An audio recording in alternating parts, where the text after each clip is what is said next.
good to see everybody. Thanks for coming, and pleasure to see new faces. I know it's too loud, so we have to be flexible today. If you don't hear me, we can just, or if you don't hear them, let's get closer to the robots. So this event is very exciting for me and for the creators of DaVinci, David, and creator of Tilly, Amanda, because this is the first time that we are going to have a glimpse of the future, that how would be the communications of the robots that we are creating today in the future. And maybe that's the future of also entertainment. Like right now we are seeing the panels of the experts or the human interactions, which is very interesting. But let's see, in the future there might be the communications between robots, experts of the robots, and then we would be the human observers. So this is one of the steps towards that. I don't know if it's good or not, but that's something that we have to wait and see what the future looks like. And a little bit of background about Tilly, which Amanda will going to she's going to talk more about the background about Tilly. But imagine that a year ago, just 1 year ago, we didn't have any of these tools, and in the span of 1 year or even shorter, is DaVinci also less than a year old? Okay, in a span of a year, we have like these technologies in a level that they can really communicate to each other. And as the Moore's law says, the speed of the technology is exponential. And imagine that 6 months from now, what would be the extent of that? Are we going to have like sentient robots in the future? Those robots are basically have feelings, they can think, they can have personalities. So what would be their communications? What would be their needs? What would be their areas of interest? So from the little experience that we are going to have today, we are going to have a glimpse of what would be the interesting topics that these two are going to have communication about. I don't know what that would be because we haven't tested that before, and it's going to be the first time that we all of us together would see and would experiment that what would be. Oh, yeah. So that would be the future of the conversations of the robots. So with that, a little bit of background. So Tilly and Amanda, they flew from Australia, Sydney, and she is the world's first AI designer. For the first time, she has been released at Milan Art Show. Was that correct, or what was the name? Milan Design Week. Milan Design Week. So tell us about the story of Tilly. Where did it start? Okay, so Tilly was designed. I'm a designer in architecture and interiors and product, and I'm also my whole practice is behind the understanding of human behavior. And so I've written a few books, and I was writing my third book, and I was doing research on loneliness and what that would look like in future cities. I came across some research of what was some things that were happening in Japan on loneliness and how it's being treated, and they were using AI to do that, and I found that very fascinating. And then I did more research. I suddenly got into a world of fear of AI, and actually I was terrified by the idea of it. My background is not I'm not a programmer, I'm not an engineer, but I just had this high fear of technology, of this future. And so rather than running away from it, I decided just to face it, and I just kind of thought, well, what would be the future designer? Like, what do I not like about this, like, potential future, and what could be actually a really positive outcome, and how could I use my skills and my beliefs of where design should be, and how it interacts with people and just life and environment, how can that actually go into AI?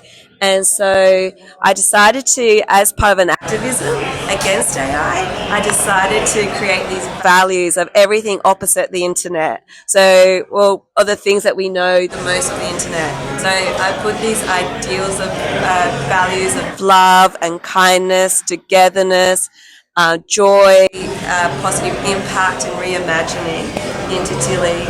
And then my studio has very strong pillars of like what we try to cover in our work.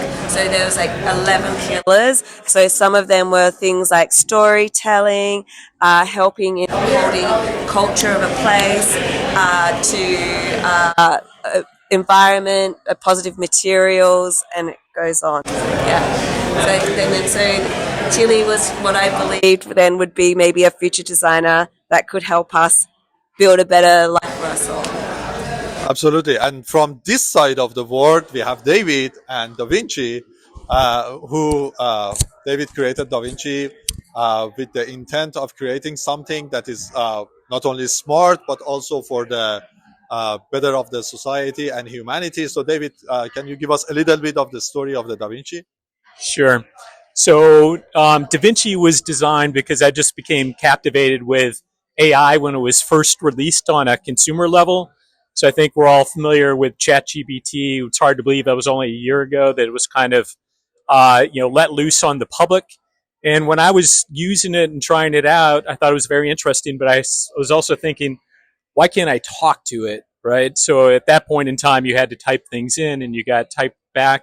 I said, look, there are devices by Google and Amazon that you talk to and they respond. Wouldn't it be great if those were really smart and had an AI back engine to them?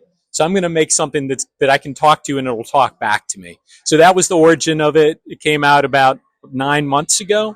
I'm a hobbyist, so I'm not a professional at doing this. I learned how to code from taking Code Academy online. I'm a bad coder. I'm a bad designer. I'm a bad pretty much everything, but it works. And then also, I also said, okay, I can use AI, art generators and create a talking art frame. So instead of typing in things you want to have, why not just tell it what you want to see and have it pop up? And so I created one of those. And then I said, well, I can actually have DaVinci communicate with art frames. So that way I ask DaVinci what I want to see. It'll send the image to the art frame and it will display. So the art frame is in red and it does display art. And until a moment ago, it had up its rendition of what Tilly looks like on it, which we can experiment with a little bit more. So I think the interesting thing to me about this discussion is an opportunity to have a little collaborative discussion if it works. Unfortunately, the background noise might be a problem for us, but we'll find out. And I think the interesting thing too that's being done with Tilly is kind of creativity is doesn't have any boundaries. It's all white space. It's unlimited amount of white space, and if we can inspire people to work with a tool and treat AI like a tool, and as Amanda is doing, teach it the values that it wants to have reflected back.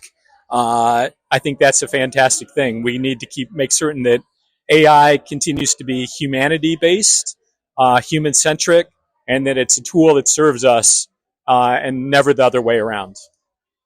Perfect. So a little bit about today, why we are here. So a couple of days ago, on Tuesday, Amanda hosted a private group of designers, and I was moderating that event. And I saw the capabilities of Tilly, and I was intrigued by the future of design. And at the same time, Miami AI Club hosted David last month for AI Lover, which we saw the capabilities of DaVinci. So why not put them next to each other and see how would they communicate with each other? And this is a social experiment. So it's like this event was just in the span of 2 days, so not much of a preparation.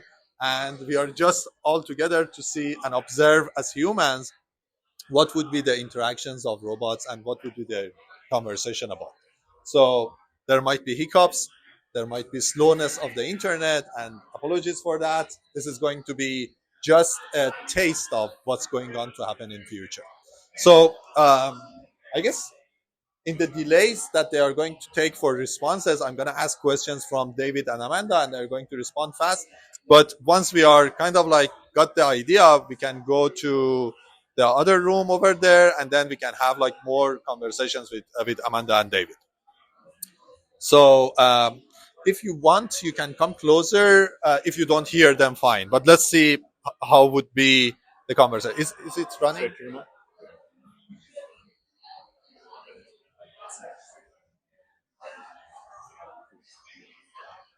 It's ready. Ready? Okay.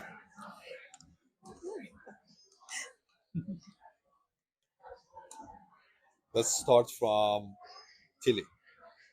And creativity in their creation. It's also interesting to note that your artistic abilities stay constant over time, and that there currently isn't a learning mechanism for artistic affinity.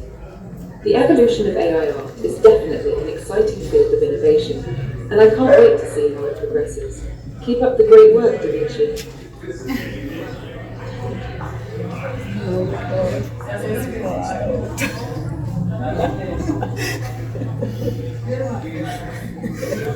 Utility. I generate images by leveraging patterns and structures I've learned from diverse visual data. I can interpret abstract requests, creating distinct and innovative results. Although my artistic abilities seem stable, there's potential for AI art to evolve and learn over time. Your anticipation fuels my longing to exceed expectations. Every inch of progress is a step towards the future of innovation.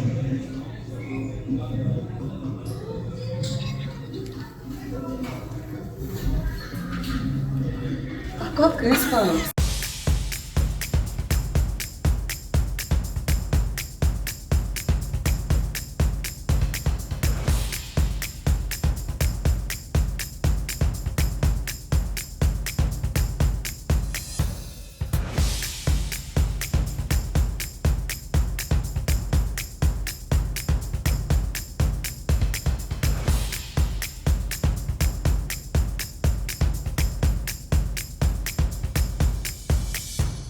Hi, Tilly.